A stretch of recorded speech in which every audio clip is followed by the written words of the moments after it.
find such a love at our age. Whoever thought we could dance on. Welcome to Couples Therapy in 7 Words. I'm your co-host, Judy Alexander, and I'm here with my husband, Dr. Bruce Chalmer. Hello, Judy. Hello, viewers and listeners. Judy, what's today's topic? Reframing Pressure as a Choice, an interview with Brian Hite. We just finished that interview, and this guy's really interesting. He is. He's a great motivational speaker, and I can see why. Yeah, and just a little teaser, folks. He is a Hollywood stuntman, along, by the way, with being a Ph.D. organizational psychologist. Put those things together, and he tells the story of how he got there. But just some of the stories of, like, the stuff he's hired to do, you know, and talking about how he knows a lot about, dealing with pressure. Including the pressure, like, okay, is this next thing I'm going to do going to be the last thing I ever do? And it's not supposed to be, because you're supposed to survive and go on and be able to do other stunts. Anyway, exactly. Interesting guy. So check that out. Stick around. Let's just make sure to remind people about all of our goodies, especially the books we've written. What do you want to talk about first? Okay, well, why don't we talk about betrayal and forgiveness, how to navigate the turmoil and learn to trust again, Bruce's latest book. That is my latest book about betrayal and forgiveness, as the title implies. And why should you buy that book, folks? You should buy that book. Well, frankly, it's a good book. But you should buy that book because, first of all, if you're old enough to be watching this podcast, at one time or another in your life, you've probably been betrayed. You may still be nursing some of the pain from some of that, and this book will help you. And especially if it's recent, if somebody has really just done you dirt, and someone you trusted has really hurt you. Yeah. This book will help you navigate that. It's not, it's nothing's a cure-all, but it's going to help you. And that's what people have told me. And actually have not, and I'm quite careful not to be pushing my books on my clients, but they know I've written these books, and many of them have read it, and they are telling me what's helpful about it. That, of course, is how I learn. And some of you have come to you because of reading your books. Yes, I have gotten some clients from reading that. Yeah, and if that's you, by the way, go to brucechalmer.com if you're interested in making use of my services as doing couples work. It's I'm licensed to be a psychologist in Vermont and Florida. Other places I do what's called coaching, which is pretty much... I won't finish that sentence for fear of getting in trouble with the authorities. Let's talk about another book. Let's talk about another book, yes. It's not about communication. Why everything you know about couples therapy is wrong. Yeah, and that's my book. That's really all about what couples therapy is, what it can be, what it maybe shouldn't be, and how to make the best use of it. And so that's really helpful. And if you're a therapist yourself watching this, I highly recommend. Well, look, I recommend all of my books to all of you, but that one in particular, I've heard from therapists who have felt somewhat challenged by some of the ideas in there, but they, at least the ones who are willing to talk to me, tell me they've learned a lot from it. And finally, reigniting the spark: why stable relationships lose intimacy and how to get it back. Absolutely. And when we were talking with Brian Hite in our interview, as you'll all be seeing it shortly, some of the stuff he was talking about that idea of how come people often lose that sense of connection over time because they're afraid to bring up hard stuff. And that's really what that book is about. It's right. Like, how do people lose intimacy, and how can you get it back? And there's another book that, if I say we have written, but of course it's the one you have written, right. Which is... Speaking of intimacy, The Blue Tent, Erotic Tales from the Bible by Laria Zilber. Yes. If my books are about intimacy, your book is intimacy. Your book is what you read when you want to be intimate. My books are what you read when you want to learn how to be intimate. Your books are what you read when you want to be intimate in the moment. There you How go. can I put it? And this beautiful, beautiful erotica that you have written under the pseudonym Laria Zilber. By the way, you need to know that if you're looking for that book, Laria Zylber, Laria Zilber. That is your alter ego. And I have a massive crush on Laria. What can I tell you? But do check that out as well. So let's go on to our interview, and we'll see you on the other side. Our guest today is Brian Hite. Brian is a modern-day Renaissance man, a sport and performance psychologist, university faculty member, and stuntman with over 100 film and TV credits, including a Screen Actors Guild Award for 24. Brian has been hit by cars, set on fire, and jumped off buildings, all while mastering the art of performing under pressure. With a Ph.D. in organizational psychology and his experience from Hollywood, Brian offers a unique lens on performance, motivation, and leadership. Brian, welcome to Couples Therapy in 7 Words. Thank you so much for having me. I'm looking forward to it. Well, we're delighted to have you. So we always like to ask our guests, for starters, how did you get into the work you do? Which is, I mean, we always ask that question, and yours is, I mean, I'm always interested. I don't want to take away from that, but especially for you, like, how the heck did you get into being a stuntman? And please tell us about your own. Past that. So. And past that, yes, tell us. Yeah, well, and that's the thing is I get asked that question sometimes. What do you do? And I'm like, I don't know. I have no idea how to answer that question. Until recently, and that's one of the things I'm really excited about is that where I am right now with my organization, Brian Hite Global, is it seems like everything has kind of come together now. Whereas before there were just a lot of different lines of effort and I was just wearing a lot of different hats and it depended on the day or even the hour of the day, which hat I'd be wearing, which job I'd be doing. But it seems like now I've been able to meld these things in a way that is a singular push and journey through life. So, but I'll start at the beginning. Stuntman came first. I was in college and just trying to figure out what I wanted to be when I grew up. I had no idea. I knew I was supposed to go to college, and so I did. But I spent the first 2 years with no clue what I wanted to do. And then it was right at the beginning of my junior year. I had a friend who was the company manager of the Batman stunt show at the Six Flags in New Jersey. I was going to Rutgers, so it was right down the road. And so I went to Six Flags and saw the show. And from the beginning, when the first explosions went off and the motorcycles came jumping out of this thing, that was it. I was hooked. I was amazed and entranced for the next, I don't know, 20 minutes, however long the show was. And because it was my friend who was the company manager, I was able to go backstage and I was able to ask these people, how do you get this job? How do you do this? And they said, Yeah, well, you might have asked, like, how do you survive this job too, I suppose, but well, it just looked like fun to me. There was no surviving, and it was just a great look. They were getting paid to play. I couldn't even believe it was a job in the first place. So what they told me is I needed to know how to do fights and high falls and ride motorcycles. And I saw the motorcycle stuff that was expected, and I couldn't do any of it. So I got with one of the people from the show who taught me how to do fights and high falls.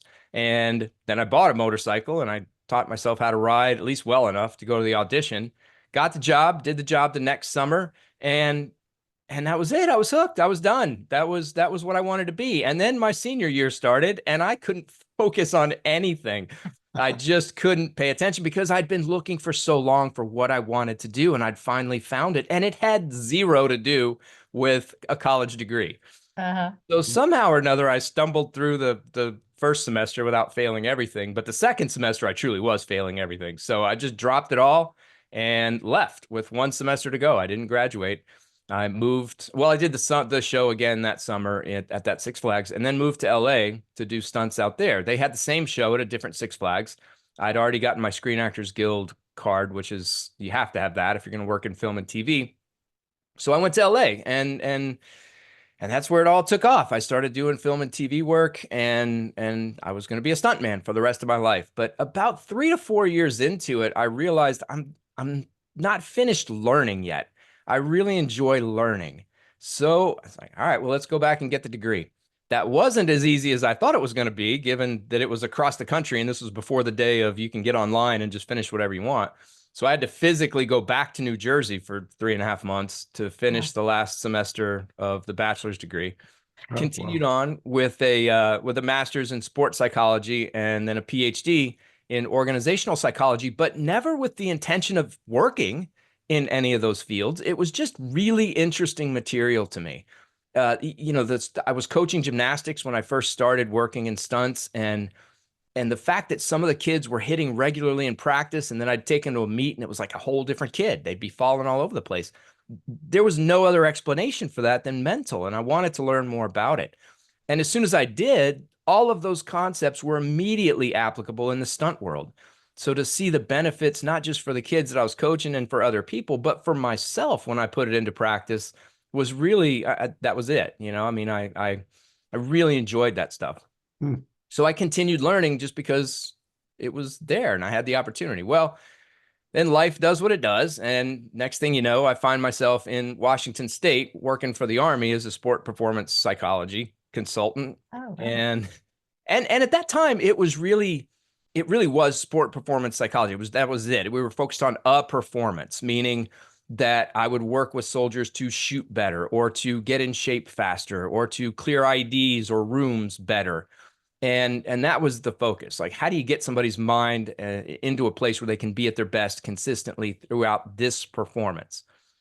And that was fine. That was good. I enjoyed that. But, I don't know. Then life took another turn and I found myself back in LA again, doing stunts full time, and did that for 4 or 5 years before life switched around again. And this time I found myself at Fort Campbell, just outside Nashville, where I'm originally from. And so I had my family around, and I was married. That came with a stepdaughter and my daughter, who was a baby when we moved. And so I was working at Fort Campbell, and it was the same program, except that they'd added a resilience component. And I was really fascinated with that. So especially at that point in my life, maybe not that like when we moved, but about 3, 4 years later, when I got a divorce and the relationship was bad and I was trying to recover and figure out where, how to move forward with that.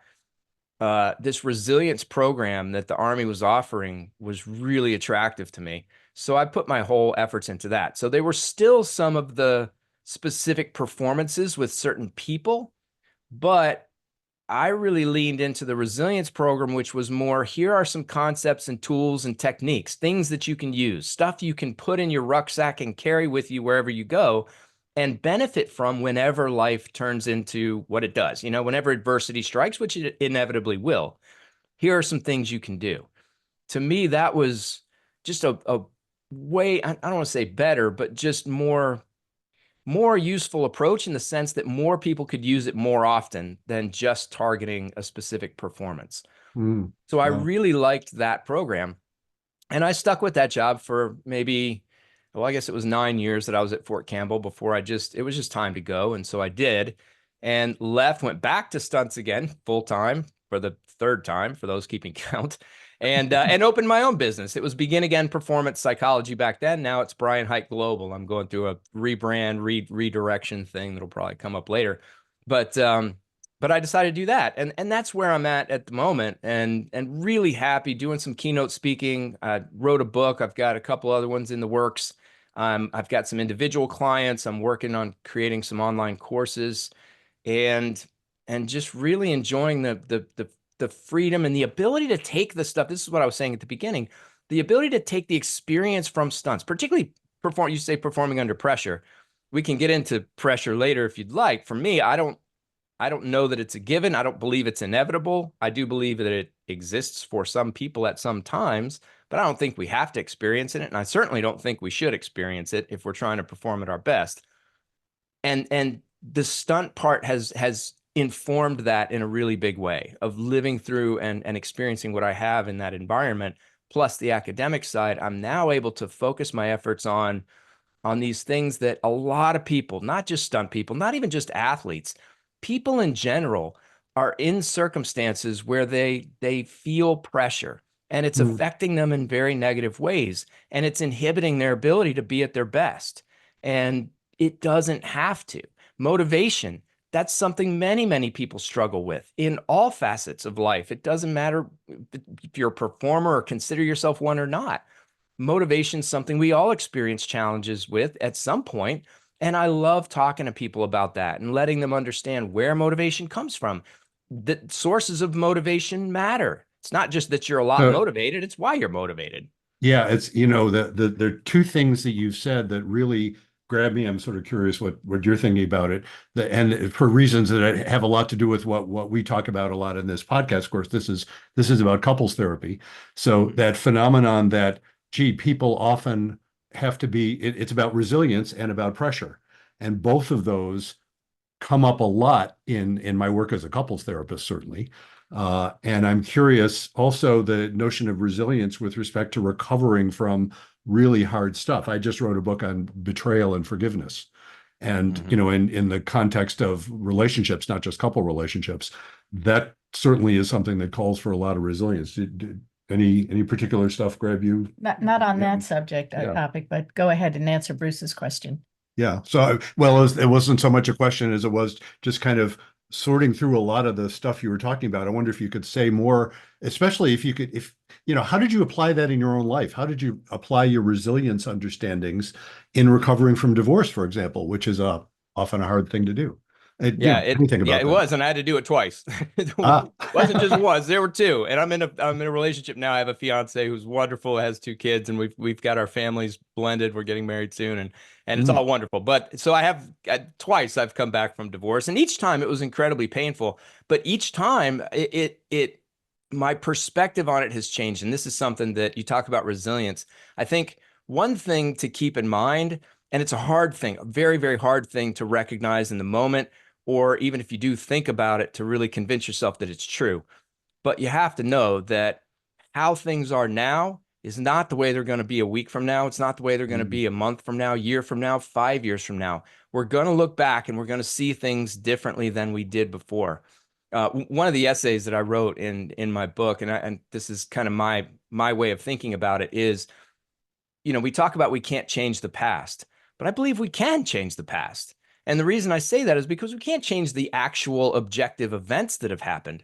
But by changing our perspective of those events, by changing how we prioritize them and how the meaning that we assign to them, yeah. absolutely, we change our experience of them. And really, our Uh-huh. experience of them is what matters. So true. So for me, that resilience piece, at least the second time around, after I knew a little bit more about it, was really fueled by trying to remind myself of that regularly. Again, it's not an easy thing to do, and it Yeah. does take a lot of practice, but that was a big part. Another Yeah, part that's that was, in. Mhm. I'll just put in the world. Yeah, I've done a lot of work in the course of my career, especially before I was doing so much couples work. I was working with a lot of individuals who were healing from trauma of one kind or another in terms of resilience. And it's exactly what you said. You can't change the events. You absolutely can change your relationship with them and the meaning you assign to them. And that really does everything you were saying. I just wanted to sort of, yes, underline indeed that Yeah, fits in that world as well. for sure. And that even there are three different researchers that come to mind, and a couple different theories. I don't know how theory driven your audience is. Sometimes they're Feel theory free. geeks like myself. Yeah. But one of the biggest is the transactional stress of stress model that Lazarus put out there. So we have a primary and secondary stressors, meaning the primary ones, is it something that we perceive as being bad, as a threat? And then the secondary, to what extent do we believe we have the resources that we can deal with this thing effectively? And if we perceive something as a threat, but we don't think we can deal with it effectively, then we tend to experience stress. And that dealing with it effectively involves resources. The second theory is conservation of resources theory by Hobfall. And this theory is essentially just says that we try to conserve resources. The more resources we have, the better off we're going to be. And that when resources are expended, they're harder to get back than they are to obviously going out. So we try to hang on to them so we have what we need when bad stuff strikes. So again, it's about how many resources we have available to us in these situations that determines whether or not we will be resilient. And there's another researcher named Dr. Ann Maston who's done a lot of work on resilience as well. And her work, as I've read it, just to kind of break it down in fairly simple terms, is I just take it's a math equation. The more resources we have available to us, that not only we have, but that we're capable of using well, Mhm. the more resilient we're going to be. And by resources, I mean physical resources, mental resources, emotional resources, social resources, financial resources. There are all kinds of different resources that are out there. If you look at some of the articles by Hobfall, it's like, I don't know, 40 different things he's listed. There are a ton of resources that are out there, but cultivating those resources is important, and it has to be done ahead of time. We have to cultivate those resources before the badness strikes. It's not about waiting for the badness and trying to fix it. It's the whole, plan for the rainy day kind of a thing. Let's cultivate friendships. Let's not ignore other people because our lives are too busy and we just can't find the time to make a phone call or to have coffee with somebody. Let's cultivate our mental resources. Let's pay attention to what we're thinking. Our emotional resources. Can we regulate and manage emotions effectively? Can we even recognize when we need to do that? Physical resources. Are you eating right? Are you exercising? Are you stretching? Are you sleeping? These are all things that are connected in ways that you can't extricate one from the other. If physically we aren't doing well, mentally or emotionally we aren't either. There's no way to, one's going to, if you move the needle on one, you're moving the needle on the others. So for me, that recognition of resilience, couple things within there. Number one, lots of resources are helpful and are absolutely essential if we're going to be as resilient as we can be. And number two, that idea that there's a connectedness among those resources where I don't have to build them all individually. I can build this one by building this one. That makes it a whole lot less overwhelming, or a whole lot, less overwhelming and easier to figure out some ways forward. So when people, well, who would be your typical client? When Oh goodness. it's not just stuntmen that you're talking about. No. Yeah. I work with any number of clients. It's less about what are the demographics or jobs that they do, and it's more the kinds of people or challenges that they face. So I've had real estate agents, I've had Broadway actors, I've had stunt people, I've had any number of athletes. They've ranged from 12 years old up to 66 years old. I got a couple, right? They're pickleball players. They love pickleball, but they get all frustrated and angry, and so they come is to it me. A group program, or do you work individually? How does it work, and what do you do? Yeah, I have Walk worked us with through. groups. I actually just did a series of workshops for an EMS program that's out in Knoxville, the emergency medical people, the ambulance drivers, the medics, and a series of workshops. There were 3 of them. We did one on culture development, we did one on motivation, and we did one on leadership.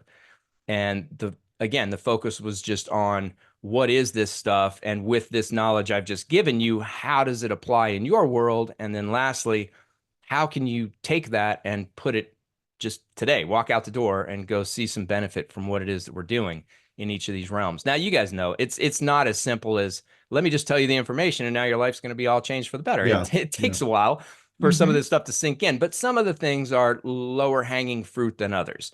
And you can tend to see more benefit more quickly than others for some of those things. So I try to help them identify some of those things that they truly probably can see some benefit walking out the door. And then some other things where I let them know straight up, look, this is going to help you, but it's probably not going to help you right off the bat.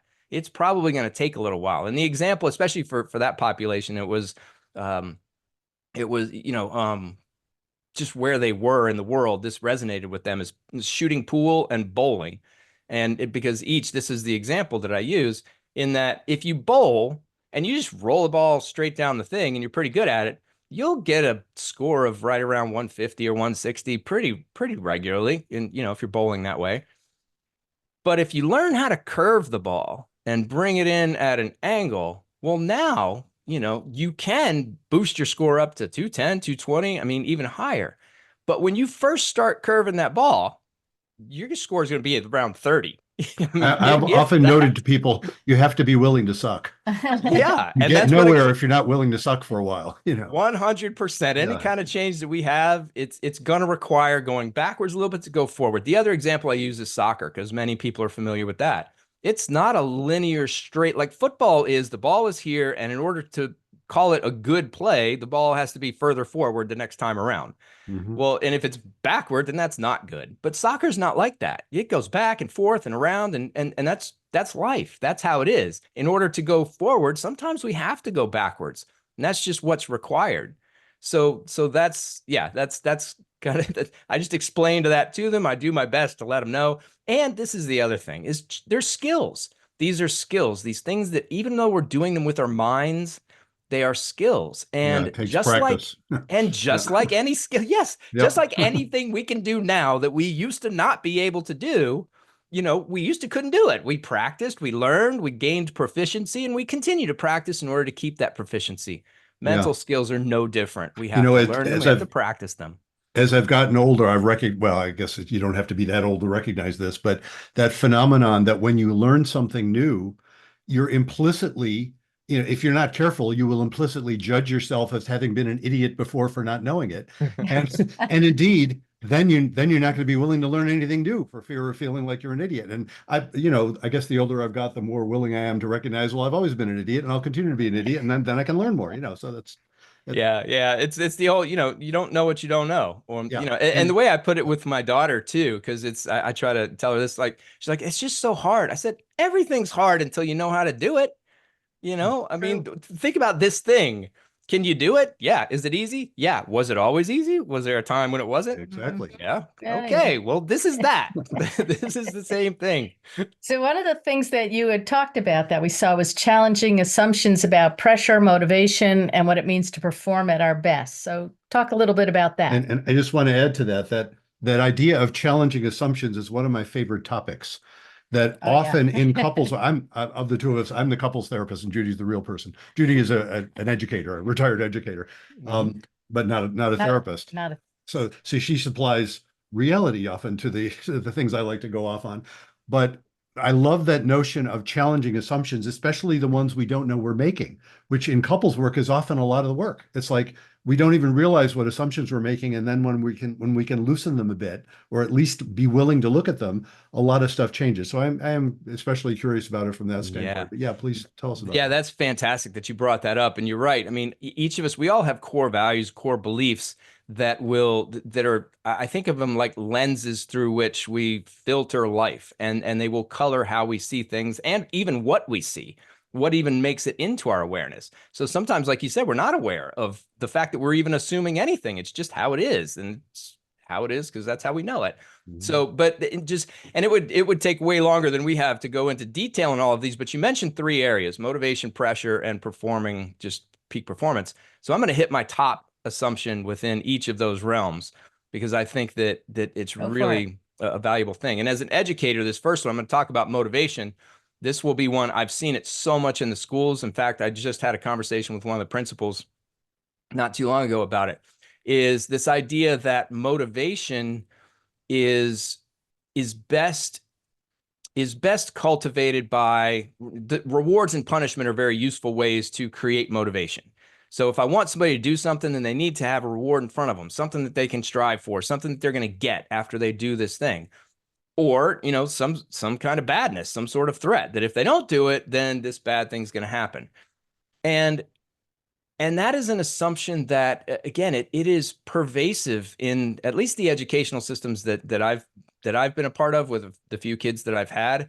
The teachers, the librarians, for example, they want the kids to read. So we want to motivate kids to read. How do we do it? Well, if you read this amount of books, then we're going to give you this cookie. Or if you read this amount of pages, then we're going to give you this whatever. And that's how they do it. Rather than understanding, and there's strong literature around this, that yes, for the kids who truly aren't motivated to read, you can get them to read some stuff if you provide rewards and punishments. But at what cost are you doing that? Because you're getting them to read, yes, but what are you getting them to read? They're going to read the easiest thing that they can read and still meet the criterion. They are going to, for example, if you say read 3 books and I give you this, they're going to pick Cat in the Hat, Cat in the Hat 2, Cat in the Hat 3. And that's what it is that they're going to read. All good books, by the way, all masterpieces. Yeah, whichever was it. But you know what I'm saying? Like it's that with the soldiers that I worked with the Army. The example that I used was, imagine that you want somebody to do push-ups, and they don't really like doing push-ups. But you offer them, look, if you do the push-ups, you get a day off. You get 50 push-ups, you do a day off. Well, this person might be able to do 70, 75 push-ups, but they're not doing 70 or 75 push-ups. They're going to do 50. They're not even going to do 51. And they're going to stand up. They're going to take the reward, say thanks, and move on. So by offering rewards as a source of motivation to get people to do what we want them to do, it can actually backfire. We can actually limit people's performance by doing that. Also, in a group situation, let's say that, because I've seen this a lot too. So, all right, so we've got 20 people. The top 3 people in the group get to not do this other thing. They don't have to run the whatever the drills are, or they get to have, again, a half day at work or whatever it is. The top 3 people get that. Well, if I'm in this group of 20 and I'm looking to my left and right, and I'm thinking, there's no way I'm going to be top 3 in this group. well, then I'm not going to be motivated to try the thing. Yeah. You're not getting my best performance. You're going to get a very lackadaisical performance because I don't think that I can win. So this Back in the day, I don't know if they still use this terminology, but when I was in graduate school, they would differentiate between intrinsic and extrinsic motivation. And intrinsic motivation is not the same thing. It's not, Yeah. I like the way you're describing it because it's not like extrinsic motivation is always a bad idea. You know, Mm-hmm. you use it for what you use it for. You take your medicine for, it gets somebody to take a dose of something that they may not have chosen. But intrinsic motivation just isn't the same thing. What I was thinking when you were talking about reading, I remember my kids were in middle school when Harry Potter came out. Mm-hmm. And I was actually working as an intern with middle school kids, a psychology intern with middle school kids. And it was fascinating, that phenomenon, because you could give them a cookie for reading 3 books, or you could be J.K. Rowling and write Harry Potter, and all of a sudden they're reading it whether you like it or not. And Yeah. in fact, it was an astonishing phenomenon. All these kids who had no interest in reading were suddenly, reading voraciously. So, that was intrinsic motivation at work. Yeah, well, it's yes, the theory that I tend to lean a lot on with sources of motivation is self-determination theory. And they do talk about intrinsic and extrinsic motivation, but intrinsic motivation is motivation driven just out of sheer joy. I just Mm-hmm. really enjoy it. And that's what you're describing with the J.K. Rowling. But sometimes, especially with work, it's not reasonable to expect people to be motivated just because they just love all the things that they're doing at their job. Absolutely. Yep. But we can still have what in this theory they refer to as autonomous versus controlled motivation. So Mm. the rewards and punishment and the guilt, shame, ego comparisons, things like that, those are referred to as controlling sources of motivation because we don't care about the behavior at all. And we wouldn't do the behavior at all if it weren't for these little puppet strings. It's like we're if those things weren't present, if there wasn't a reward, if there wasn't a punishment, if I wasn't going to feel guilty for not doing it, or I wasn't going to feel ashamed of myself for not doing it, or if I wasn't worried about what you thought about me for not doing it, well, then I wouldn't do it. And so they're controlling sources of motivation as opposed to, and these are still extrinsic source of motivation, a source of motivation that comes from within, from a self-identity piece, from the standpoint of let's take exercise, for example. I don't want to get up at 5 o'clock in the morning and go exercise in the cold. That's not fun. That's not intrinsically motivating to me, but it's part of who I am. I'm an athlete. I'm a stunt person. Working out, healthy behaviors and actions are important to me. They're part of who I am. And if I didn't do it, it would just feel weird. It would feel inauthentic if I didn't behave in this way. So do I enjoy it? No. So is it intrinsic motivation? No. Mm. But I'm not being pulled by any external strings to do it. Right. It's an internal source of motivation. So that's where we want to land a lot of the time. And so the assumptions, to get back to that, is this idea that we have to have rewards and punishment, that's the best tool. Now, it is a very, like you mentioned, a very, I don't want to say good because it's not, very effective short-term tool to enhance motivation, because they are absolutely sources of motivation. But if what we want is that internal drive, if what we want is sustained motivation over time, rewards and punishment are the wrong ways of doing it for any number of reasons. So that's one assumption with motivation. With pressure, the assumption is that it's inevitable, that there are things such as pressure situations. If you're in this situation, that's a pressure situation. So the example that I use when I talk about this is, I was on a show. It was many years ago. It was 20 years ago, 25 years ago. It's called VIP. It was Pamela Anderson's show that was on TV. And I was in the back of a U-Haul truck. It was driving down the road 15 miles an hour. And my job was to come out the back of the truck looking like I'd gotten thrown, hit the ground, and roll. And I was in the back, well, even before I got in the truck, lots of pressure getting experienced. There were a lot of really big time stunt people there, a lot of stunt coordinators that worked on very big shows, and they were all getting ready to stare at me. And this stunt coordinator had hired me, knowing those people that were there, were going to be watching all of this and judging him. So I didn't want to make him look bad. So all of this situation, so that was it. I'm experiencing lots and lots of pressure while standing in this truck, getting ready to come flying out of it. Well, cut to about a month ago, I was on a TV show called The Righteous Gemstones. And same situation. I'm in the back of a truck, truck's driving down the road, and it hits a bump, and the back of it, of the SUV, comes flying up, and I come flying out, hit the ground, and roll. I experienced no pressure on that show, but the same things were there. I mean, there were still a lot of people there, probably 50 to 100 of them, all staring at me. The director was Danny McBride, one of the most brilliant people in television, watching me. And there's the stunt coordinator who had hired me. I wanted to make him look good, but I didn't experience any pressure at all in that situation. I was just there. I was just in that moment. I was hanging out. I was talking to one of the other stunt guys in the truck. I was talking to the actor who was driving the truck. So that's the same situation. I mean, that's an almost identical circumstance. And in one, I experienced a lot of pressure, and in the other, I didn't. So that right there puts a torpedo right through. There are things that are pressure situations that everybody inevitably always will experience pressure in the middle of. So the question becomes, why did I experience pressure in one and not the other? And the answer is because in one, I was focused on the outcome, on what bad might happen, or even what good might happen, but I was focused on the consequences of the performance. I wasn't focused on what I needed to do in that moment in order to set conditions for the outcome I wanted to happen to happen.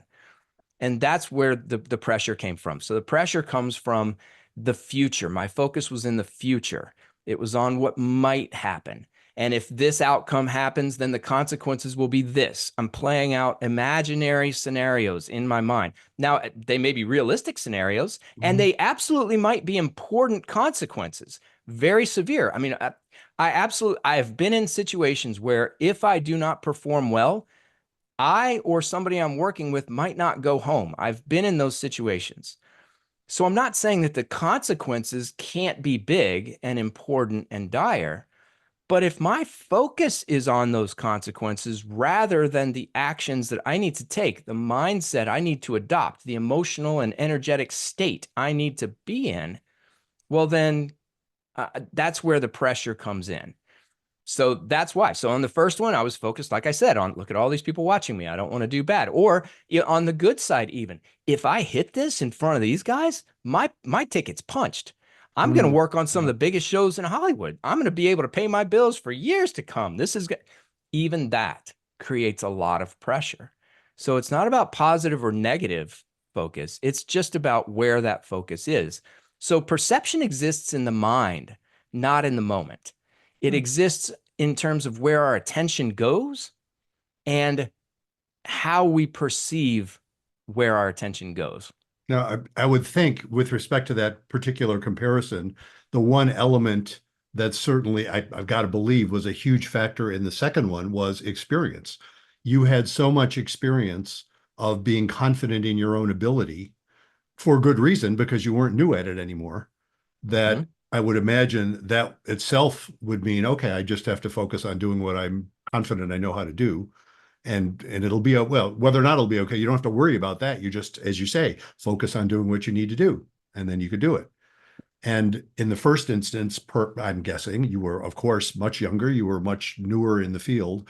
And so you didn't already have that confidence built in, I would think. Does that Yeah, right? experience plays a big role. And there's been a lot of stuff in the literature around that. It's why so much training under those circumstances where there are consequences is really valuable, because the more often we're able to experience the very natural, very normal, very, very predictable physiological changes that come when the sympathetic nervous system is activated. So if I'm in a situation that is really important, the consequences are what they are, my body's going to act in a way that's going to help set me up to behave in whatever way helps get through that. And that the sympathetic nervous system activation is what that is. And it affects us physiologically, but it also affects us mentally. So it's going to affect where my mind goes and where my attention goes. And it happens all the time. Now, the difference is the more experience you have being in situations where the sympathetic nervous system has been triggered, you recognize that triggering more quickly.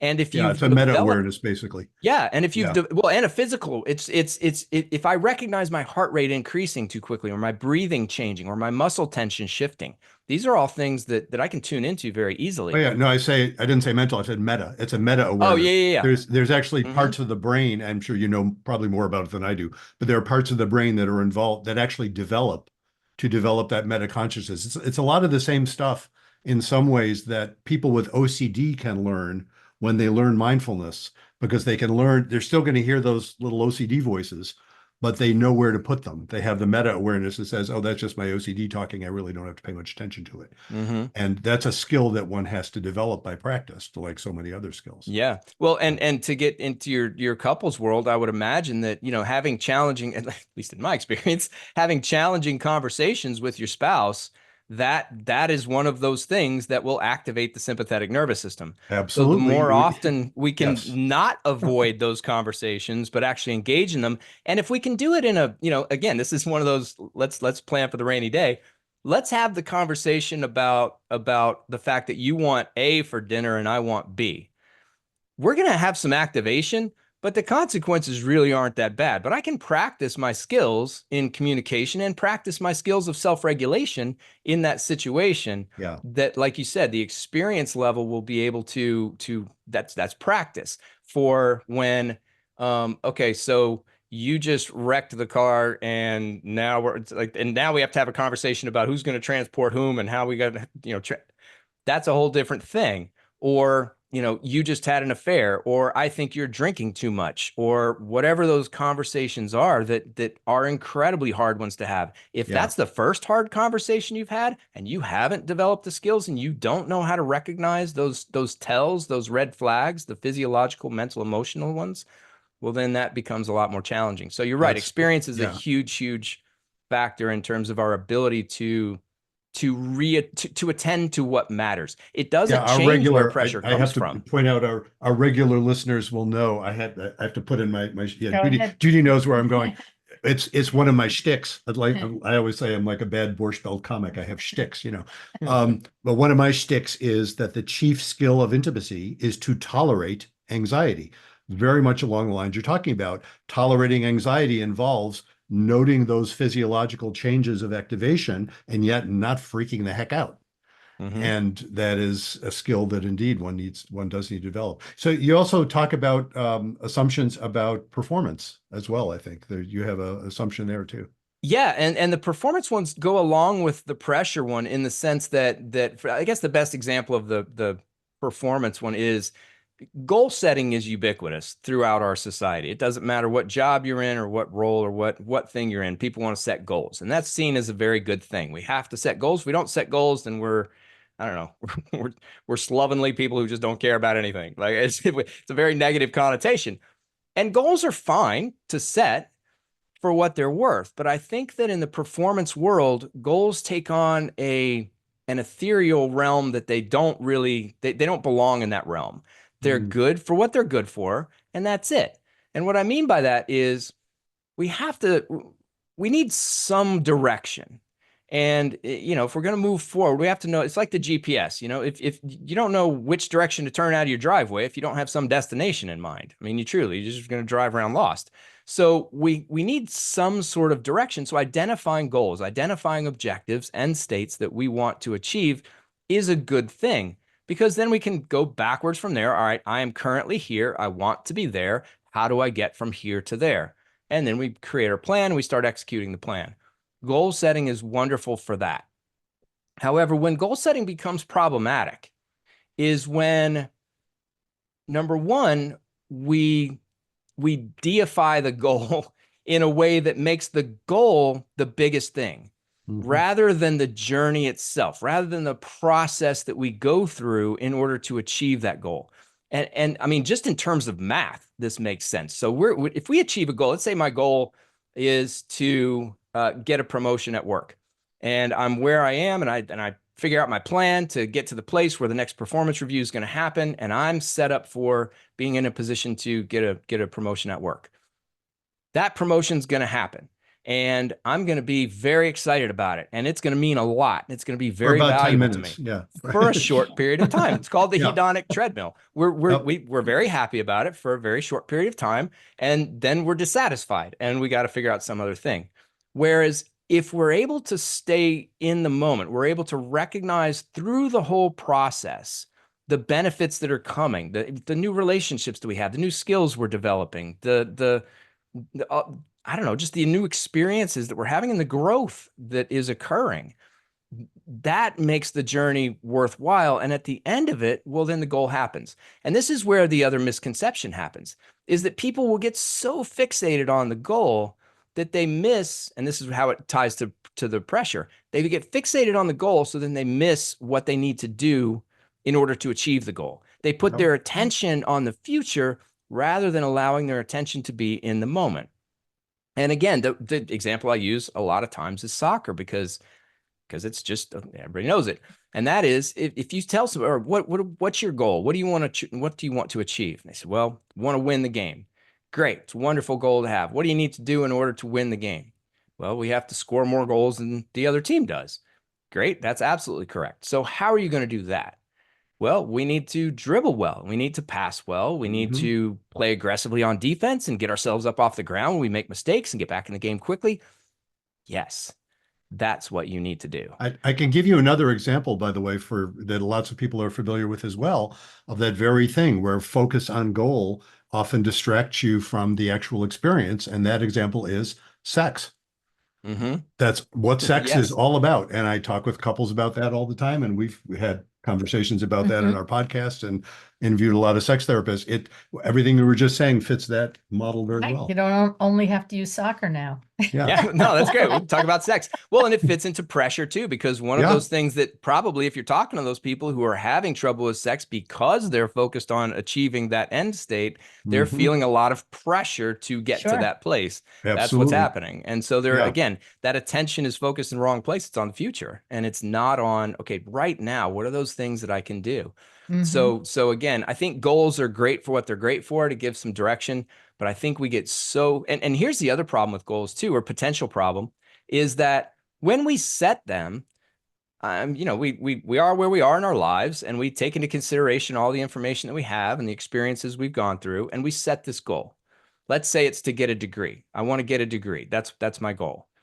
All right. Well, then I live for another 6 months, 8 months, 9 months. I end up meeting somebody. We are in a relationship. My job changes, whatever it might be. Maybe you get into a job as a stuntman or something like that, and something changes. Or out of it or whatever, you know, something changes. And so now I still have this goal that I've set a while back of getting a degree, but my life has changed. My circumstances have changed, and maybe my priorities have changed. Right. But the problem, and this is, again, it's a potential problem, is that we're taught in this society that this idea of grit, perseverance, tenacity is so important. You have to stick to it. You can't give up. There's none of that. And so I think to myself, well, I've already set this goal and I've already made it a certain, distance to it.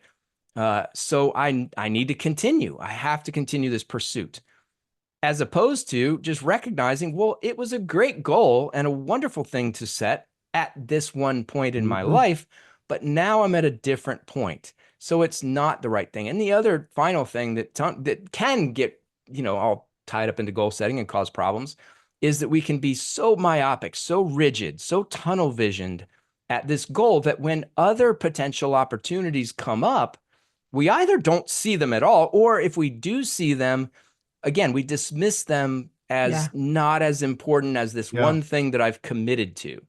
So in terms of performance, those are the assumptions. The assumption is we have to set goals and we have to achieve the goals and we have to stick with it until we do.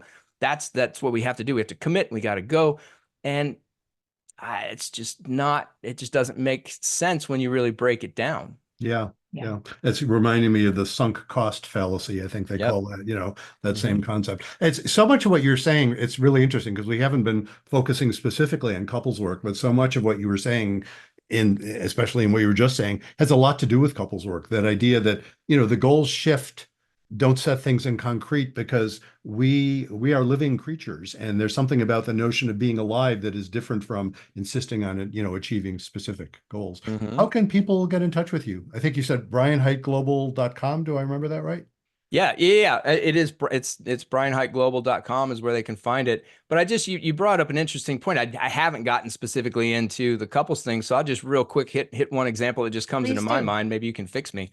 But Yeah. but from the standpoint of motivation, one of the things that really needs to happen if we're going to experience that internal motivation, that internal drive, is the connection of values to behaviors. So if the behaviors we want to be motivated to engage in align with our core values, those things that really make us who we are deeply in our hearts, if the behaviors align there, then we are very motivated to do that. And so it's important, I think, for couples, if they're going to move forward together as a couple, to identify those shared values, because those are things that when either, or maybe both, are lacking motivation, they can lean on those values together and connect those values to the behaviors they expect from each other. So that's motivation. Pressure, I believe, again, it's around, probably for couples, like we just mentioned earlier, the communication is probably the biggest thing, because I know just for myself, it's very uncomfortable. I tend to shy away from those uncomfortable conversations.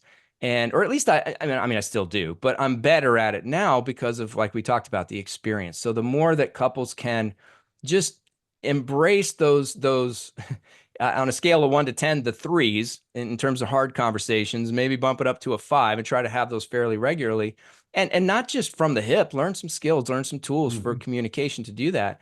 Then those 8s, 9s, and maybe even 10s that come up, way more equipped to deal with. And from a pressure standpoint, focusing in the moment, in that conversation, on what do I want to get across? What tone do I want to adopt? How fast is my heart beating? Can I relax my muscles? What does my facial expression look like? These are all things in the moment that will absolutely 100% impact the effectiveness of the communication. So pay attention to it in the moment, rather than this is the outcome I'm trying to achieve. And then lastly, with the performance piece, is, again, as couples, we tend to start out with similar, if not identical, goals. What is our goal? We're going to have some kids, or we're going to buy a house, or we're going to retire by a certain time, or these are all, and that's great. Be open to the fact that those goals might change, that other opportunities might come up. And if you're going to grow together, the discussion around those goals and vacillating priorities is an important thing to have. So I don't know if that helps connect some of that stuff to the couple world. Yeah. But Brian Hite Global is where you can find me. I'm on social media too. It's Brian Hite 1 on Facebook. It's Brian_Hite 23 on Instagram, and Brian C. Hite on LinkedIn. I will have a YouTube channel before too long, but that's not up and running quite yet. And so that's where you can find me. And if any of the things that I've said today resonate, or you want to learn more, or you think your organization or other organizations might want to learn more, I do keynote speaking as well. I really enjoy doing that, getting in front of different types of audiences and hearing their stories and applying these types of concepts in different ways. So if that's something, then information about that's on the website as well. Great. Well, thank you so much for doing this. I appreciate the time. It's been a wonderful conversation. I appreciate you having me, and I love the work that you all do. I wish that I'd had some couples knowledge back in, like I said, the take 1 and take 2 of my marriages. We've been there too. So yeah. Well, thanks so much. Well, we hope you enjoyed that interview with Brian. I found him very motivating and uplifting. So thank you, Brian. Absolutely. If you have any topics you'd like us to discuss, or if you'd like to suggest yourself or suggest anybody as a guest on our show, Judy, what should people do? You can go to our website, ctin7.com. That's CT as in couples therapy, in 7, the number 7.com. ctn7.com. You'll find links there where you can contact us. You'll even find a link there where if you want to sign up to be interviewed, you can go ahead and go to our Calendly link, as they call it, their scheduling link, and that will schedule you on a Friday. And in the course of doing that, you will be asked gee, what do you want to talk about? And that's, of course, how we will get some ideas whether we think you'll be a good guest. And I cannot offhand think of anybody who's done that who wasn't a good guest. Yeah. Who didn't turn, and even anybody who's done that who we didn't go ahead with. Yeah. Pretty much anybody who's done that has been somebody that we've said, oh yeah, great idea. So that's probably you, and maybe you'll be the first one we won't. You never know. But give it a shot if you want to be on the show. Or again, if you want to suggest people on the show, just drop us a line. Or suggest topics as well. Or topics that well. And let me note, we in the past did a lot of stuff with listener questions.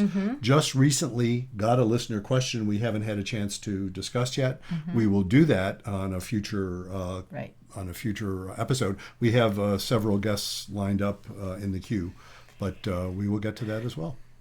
Anything else we need to say at this point? I think the only other thing is to follow us, like us, and tell your friends and spread the word about couples therapy in 7 words. And so until next time, Remember, be kind, don't panic. and have faith.